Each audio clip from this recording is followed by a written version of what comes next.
Elisabeth Martichoux à 7h44 sur RTL. Vous recevez ce matin Ségolène Royal. Bonjour Ségolène Royal. Bonjour. Merci beaucoup d'être avec nous dans ce studio d'RTL. Vous publiez un manifeste pour une justice climatique chez Plomb, avec d'ailleurs une magnifique photo de la Terre, photo prise par Thomas Pesquet, oui. et qu'il vous a autorisé à utiliser pour ce livre sur lequel on va revenir tout à l'heure avec ce sous-titre. Vous pouvez agir assez loin de ce climat et de cette belle image. Ségolène Royal, Donald Trump a ordonné des frappes sur une base syrienne cette nuit en représailles de l'attaque au gaz chimique du régime de Bachar. Décision unilatérale, est-ce qu'elle vous inquiète ? Ou est-ce qu'elle va dans le bon sens ? Elle va dans le bon sens, je crois, mais il faut que la communauté internationale aussi puisse décider collectivement de ce qui se passe, que ce régime puisse sentir qu'en face de lui, il a maintenant une communauté internationale déterminée pour stopper ces exactions. Le fait que Donald Trump, finalement, ait changé d'avis assez radicalement par rapport aux Russes et au régime syrien de Bachar el-Assad, c'est une bonne nouvelle. Et le fait qu'il montre ses muscles, pour vous, ça va dans le bon sens, vous le disiez. Oui, peut-être que ça commence à prouver qu'il écoute aussi son administration, qu'il écoute ceux qui connaissent les sujets, qu'il écoute aussi la communauté internationale. J'observe aussi qu'il, contrairement à ce qu'il avait dit, qu'il n'a pas annoncé qu'il sortirait de l'accord de Paris sur le climat. Donc je crois qu'on est dans une phase peut-être de prise en main des responsabilités qui sont peut-être plus rationnelles que ce que l'on aurait pu imaginer. Dernière question sur ce dossier. Est-ce que vous savez si oui ou non Donald Trump a tenu au courant François Hollande de sa décision de lancer les frappes ? Je n'ai pas cette information. Bon, l'Élysée, effectivement, est encore assez discret. C'est le moins qu'on puisse dire ce matin par rapport à cette décision assez imprévisible de Donald Trump. On va revenir sur l'actualité française et votre actualité avec ce décret hier le décret permettant l'arrêt de la centrale nucléaire de Fessenheim, promesse de campagne de François Hollande, qui ne sera pas pris avant la fin de son mandat.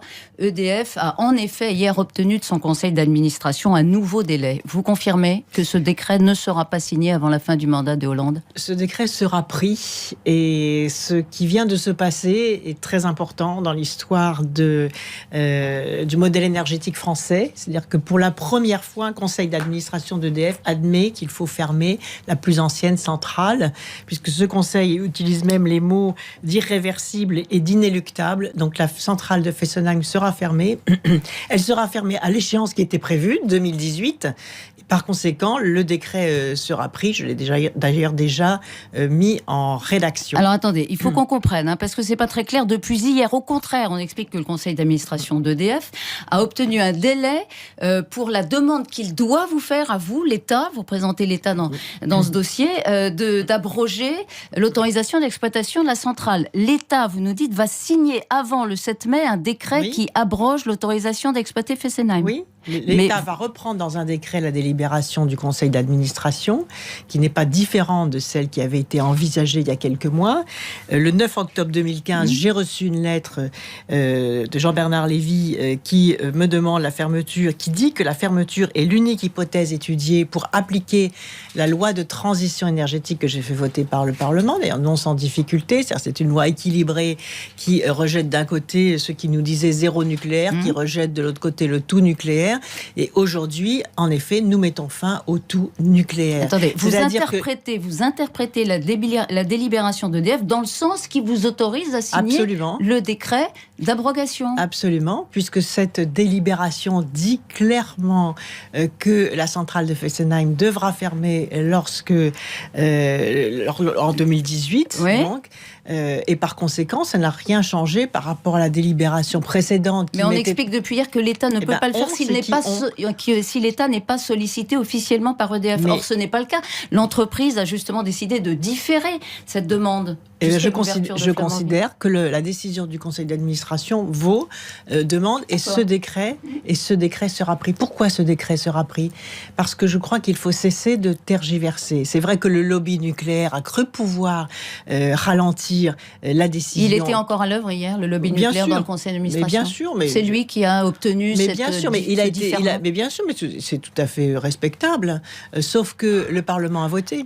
Le Parlement a voté. J'ai passé plus de 500 heures au Parlement pour que la France adopte enfin un modèle énergétique équilibré. C'est-à-dire d'un côté ceux qui voulaient ne rien changer, ceux qui voulaient pousser EDF à continuer le tout nucléaire, l'immobilisme, l'aveuglement sur ce qui est en train de se passer à l'échelle de la planète, et notamment la nécessité de monter en puissance sur les énergies renouvelables, et notamment le vrai coût du nucléaire, et en particulier le coût du traitement des déchets nucléaires et le coût de l'entretien des vieilles centrales. Tout cela, je ne les ai pas entendus. Et j'ai plafonné à 63,5 gigawatts la capacité de production d'énergie nucléaire, et nous avons rabaissé de 75 à 50% la part du nucléaire dans la production d'électricité. Mais faisant cela, vous engagez un bras de fer avec EDF. Non, j'engage la France sur le chemin qui est... Par le biais d'un bras de fer. Mais vous savez, au bout du compte, aujourd'hui, Fessenheim est à l'arrêt, dont un réacteur depuis plus d'1 an. Avec des investissements très lourds. Mais qui finit par payer tout ça? Ce sont les consommateurs sur leur facture d'électricité. Donc moi, ma responsabilité, c'est d'engager le pays, c'est ce que fait le gouvernement, sur un choix énergétique qui est maintenant voté par la loi, qui est équilibré.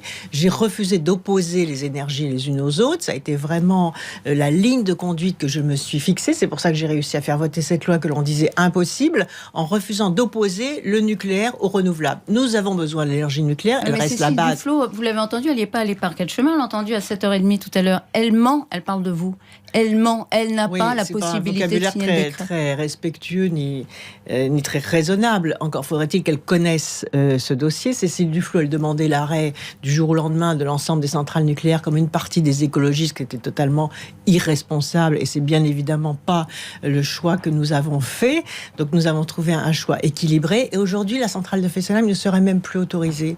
Elle pompe directement l'eau dans le canal du Rhin. Elle rejette l'eau. Attendez, elle rejette l'eau dans le canal du Rhin. Il faudrait hier, il faudrait fermer les yeux. Il faudrait avec Marc-Olivier Fogiel, elle dit, mais tout le monde, beaucoup de gens le font. Il y a un rapport de l'ASN, l'autorité de sûreté nucléaire, il y a 1 an, qui dit que Fessenheim peut continuer. Oui, sauf qu'elle est à l'arrêt.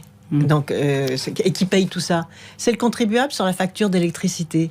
Donc, il faut absolument aujourd'hui pousser en avant l'entreprise. C'est de l'intérêt de l'entreprise d'avoir des capacités d'investir dans les énergies renouvelables. C'est là que se trouvent les chantiers et le potentiel de développement économique sur l'ensemble de la planète. L'entreprise l'a appris puisqu'elle acte effectivement, mais elle diffère. Je voudrais juste dire là-dessus que EDF devrait mettre davantage en valeur tout ce qu'elle fait sur les énergies renouvelables. Elle ne le fait pas suffisamment. Par exemple, c'est EDF qui a été lauréat des 3 parcs éoliens en mer de Courseulles, de Saint-Nazaire et de Fécamp. C'est EDF qui a réussi à mettre en place le projet hydrolien sous-marin du Raz-Blanchard dans la Manche. C'est EDF qui construit l'éolien flottant en Méditerranée sur l'appel à projet que j'ai lancé sur la nouvelle génération des éoliens. Alors, c'est plutôt EDF mettre ça en valeur plutôt que de tenter de différer la décision. Voilà, il faut qu'à l'intérieur d'EDF, ceux qui s'occupent de transition énergétique, ceux qui portent avec courage les énergies renouvelables et l'efficacité énergétique, aient davantage de poids que ceux qui défendent le tout nucléaire. Le décret qui met fin à l'autorisation d'exploiter la centrale va être signé par François Hollande avant la fin de son mandat. Il le sera, j'en prends l'engagement aujourd'hui. Vous savez que mon métier initial, c'est magistrat administratif, donc je sais de quoi je parle. Et vous travaillez regardez, je vais vous dire, hier, il y a une décision très importante qui a été prise, qui a annulé la condamnation de l'État par rapport à cette affaire de GDE, de décharge près des Haras du Pin. Vous avez vu que ça avait défrayé la chronique. On m'avait dit qu'il était absolument impossible d'obtenir la condamnation de GDE et l'annulation de la condamnation de l'État, ce qui a été obtenu hier devant les tribunaux administratifs, et je m'en réjouis. Est-ce que ce décret empêchera, par exemple, François Fillon ou Marine Le Pen de revenir sur la décision d'arrêter Fessenheim, puisque ce sont les 2 candidats qui aujourd'hui veulent poursuivre l'exploitation de la centrale sans tenir compte de l'ouverture de Flamanville. Ils ne pourront pas revenir sur cette interdiction, sauf à changer la loi. tout gouvernement qui arrive peut démolir ce qu'a fait le gouvernement précédent. Mais je pense qu'ils ne le feront pas parce que d'abord, c'est l'intérêt de l'entreprise. Je pense aussi que les consommateurs, ceux qui payent les factures d'électricité sont de plus en plus conscients que les choix doivent être transparents par rapport aux choix énergétiques, que trop longtemps, le manque de démocratie et de transparence a conduit EDF à faire des choix sur le tout nucléaire en catimini. Aujourd'hui, pour la première fois, le Parlement a débattu de ces sujets, a fait les choix, a plafonné l'énergie nucléaire qui devient une énergie extrêmement chère par rapport aux énergies renouvelables et qui n'a pas résolu le problème écologique majeur du traitement des déchets nucléaires. Donc, il faut absolument que les choix soient judicieux et c'est ce qui a été fait. Ce sera votre dernier acte fort au gouvernement. Vous arrêtez la politique nationale, c'est irréversible. Vous ne vous présentez pas aux législatives. Mais moi, je ne parle pas de moi, c'est pas ce qui est important. Je porte, comme vous venez de le dire, les projets, les dossiers du ministère jusqu'au bout. Mais vous arrêtez la politique nationale. Détermination. Ça, vous nous confirmez que vous ne serez pas candidate aux législatives. Ah oui, je ne serai pas candidate aux législatives. Et que vous êtes candidate déclarée à la présidence du PNUD, le programme des Nations Unies pour le développement.